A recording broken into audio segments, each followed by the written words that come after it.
Now, in section 2.5, we are going to look at a second ground of human rights, according to Griffin, practicalities. So we're still in the book Human Rights by Griffin, chapter 2, first step in an account. So we've looked at grounding human rights in the notion of personhood. Personhood, not sufficient, he says, to ground human rights. You got to bring something else for practicality. So how does he get this sort of motivation of bringing in something for a second ground, this practicalities? Well, think about it. He says, what do we get out of personhood? Well, we get a ground for something like we have a right, a human right to the security of our person. Yeah, okay. And clearly that plays a role in a lot of thinking about issues in biomedical ethics, the pro-choice debate, etc., etc. So this right to security of our person. But he says something like this. Well, okay. Is this right to security of a person? Is this the same as complete sovereignty over a body? And he thinks not really. He says that the right to security of a person is the right to secure something that's necessary for living a human existence. Now, again, the whole thing is going to turn on notions of what do you mean by human existence, and again earlier as we saw about the austerity of the right to pursue happiness, but not necessarily the right to be happy. And people will argue about what does it mean to pursue, and so you can these debates can go on and on. But let's follow Griffin and see what he thinks about it. He thinks that what I've labeled with the little asterisk, complete sovereignty over the body, goes well beyond what is necessary for a human existence, which is really what the P is the ground for. But he thinks that there's kind of a continuum, and he wants to flesh this out and the continuum implies that that it's not entirely clear what personhood really does ground.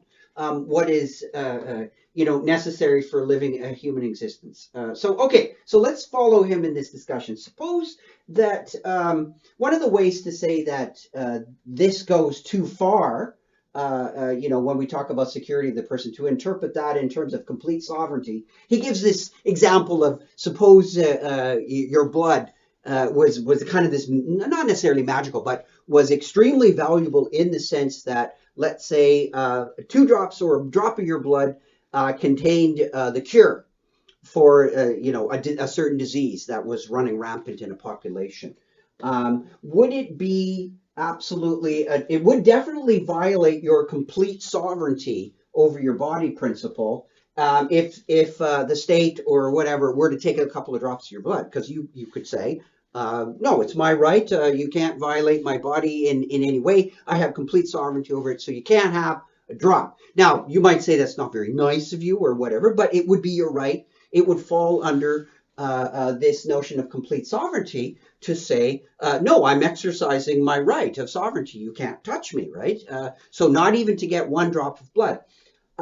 So do we really want to have it where the right would be that strong, right? That personhood would be that strong to say that that the human right would emerge at that level, that it would block and say that that's an infringement of your right, even if we took 1 little tiny drop of blood from you and you didn't want it, that you would have your human right would have been violated. So personhood might, if we read it in this way, would the human right would emerge at that low, shall we say, at that minor of a level, right? Because there would be certainly greater transgressions against the human body than simply taking 1 drop of blood. All right, so this is how Griffin is what he's trying to do is give, okay, well then let's up the ante, right? It's like going from a drop of blood. And this is right out of, early, what we often teach utilitarianism, right? Well, what about a kidney, right? Okay, you have lots of drops of blood. It's not a big deal if we take 1. Okay, well, you have 2 kidneys, don't you? Of course, not everybody does. But again, according to this example, if you have 2 healthy kidneys, and well, why can't we take 1 of them, right? you could live without one. Lots of people do. They live on one kidney. People donate kidneys. What about saying that the state could take a kidney against your will? Would that be violating a right? Well, we're all going to get much more uncomfortable about that one, right? That's like, whoa. It's one thing to take a drop of my blood, and maybe I don't have a human right that says I have the right not to have my bodily, skin touched to take a drop of blood. Maybe I don't have a human right about that, but I certainly have a human right to say something like my human right protects me from somebody cutting into my body and yanking out a kidney, right? But maybe we'll argue or disagree about it. But certainly, if I up the ante even more, following again, sort of this continuum going from drops of blood to kidney to what's often regarded by many people in international law and in just war theory, et cetera, philosophers who deal and lawyers who deal with issues in warfare. Torture is absolutely clearly ruled out by the notion of personhood, right? That's a supreme violation. So that seems to be very clear. So some places it might say, well, personhood might not protect you here, but it's not clear where it emerges. But down by the time you get to here, yeah, personhood is grounded a human right over here. Like you have the human right not to be tortured, and that's pretty well just given by personhood. But Griffin's point is that personhood has it has a long sort of indeterminate. Like here, we're not really sure. Maybe, probably not. So his point is that personhood, by and large, not totally, not exclusively, but by and large, personhood alone doesn't really give us anything more than indeterminate norms. But it certainly gives us a determinate norm like no torture. Yes, you can get into all kinds of things debates, 15, 20 years ago about what exactly torture is. But by and large, Griffin is saying, look, personhood will ground a human right that says no torture, right? But it may not be always clear. And that's all he needs, right? To say, remember, an indeterminate concept, that descriptor of a concept doesn't mean that the concept is totally indeterminate in the sense that it has no degree. It just means there are boundary conditions or boundary examples or boundary problems, or there are, and they can be small, they can be large, where we're not really sure what to say. But certainly with personhood, we're sure that that's going to bring a human right's going to come roaring out that says, hey, no torture based on personhood. But down along this continuum, maybe not so clear.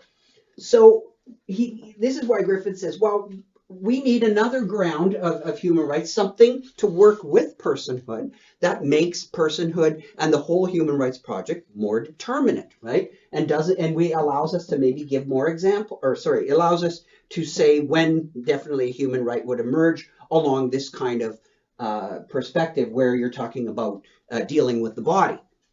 So how does that work? Well, he thinks that practicalities will help make human rights more determinate. The whole concept of human rights will be made more determinate than if we just use personhood alone. Now, what did he mean by practicalities? Remember, we've seen this in previous videos that, well, how do you start bringing in a context without immediately being trapped, so to speak, in terms of one culture or one group of peoples or whatever, right? The embedding problem. And we looked at that more expanded naturalism. Go back to a previous video if you don't know what I'm talking about, to try and avoid the logical problems with inferring an ought from an is. And to try and avoid that, you build kind of the ought in, but how much of an ought do you build in where you go beyond sort of a universally acceptable ought to build in to no, that's much more of a cultural thing. Well, Griffin says, this expanded naturalism, right, it is going to be very kind of limited, but it's going to have ought statements in it. And so fleshing that out a little bit more, this is what he's talking about with practicalities. These will be more empirical info about human nature and human societies. And this empirical nature contextualizes things, but it doesn't contextualize it with respect to just one group of people or one culture or whatever. It's of universal scope. So in that sense, with these practicalities will be able to help us decide on human rights in practical situations themselves based on empirical info that we have about human beings in general. So in that sense now, we'll be able to talk about this more concretely and to say more exact. Now, Griffin doesn't really answer the question, but he's saying if we want to answer these kinds of questions of, where do human rights emerge clearly? When do we sort of be able to say, yeah, bang, that's when it, once you go that far, that's going too far. You're now violating a human right. Up until then, so maybe the drop of blood example, that's not so bad. But certainly taking a kidney, when we look at the practicalities of manageable and socially manageable situations, and yes, he does bring into the conversation the notion of manageability. So there's a political dimension to these things. It's not a pure sort of abstract moral perspective. Remember, Griffin is talking about human rights in the context of functioning human lives and societies.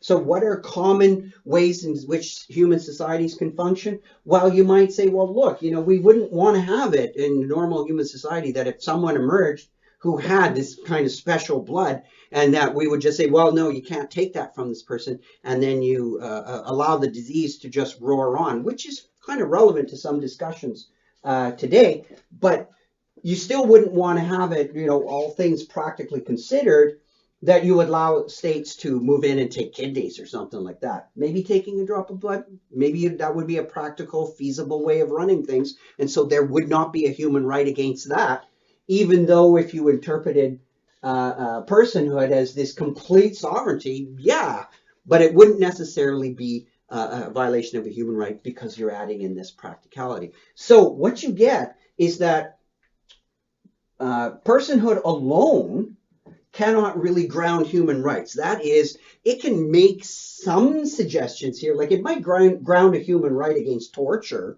yeah, but it wouldn't be clear enough here.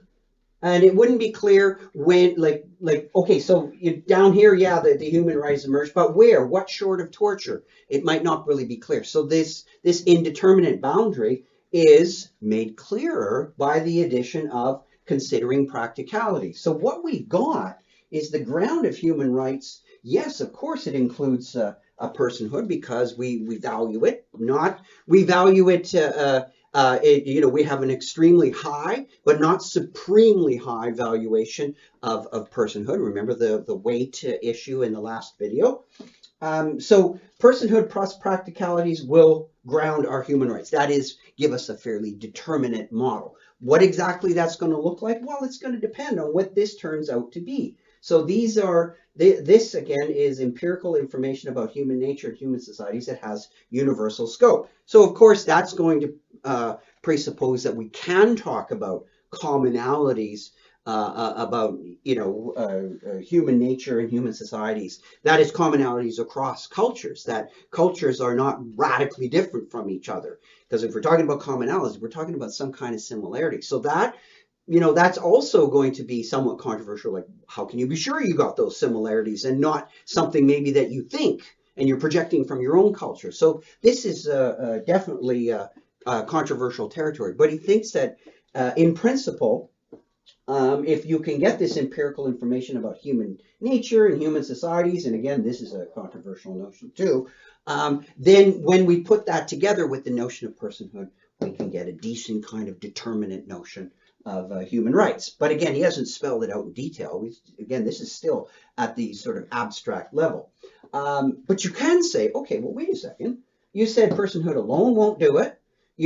So you added something, practicalities. What about anything else? Maybe we need more. Maybe we need a very pluralistic kind of ground. Can't be a monistic one monist. Can't be just one thing alone, okay? Maybe it's not just a sort of a dualistic ground. Maybe it's a kind of pluralism. Griffin wants to put the brakes on that, and how he does that will be the subject of the next video. Stay tuned.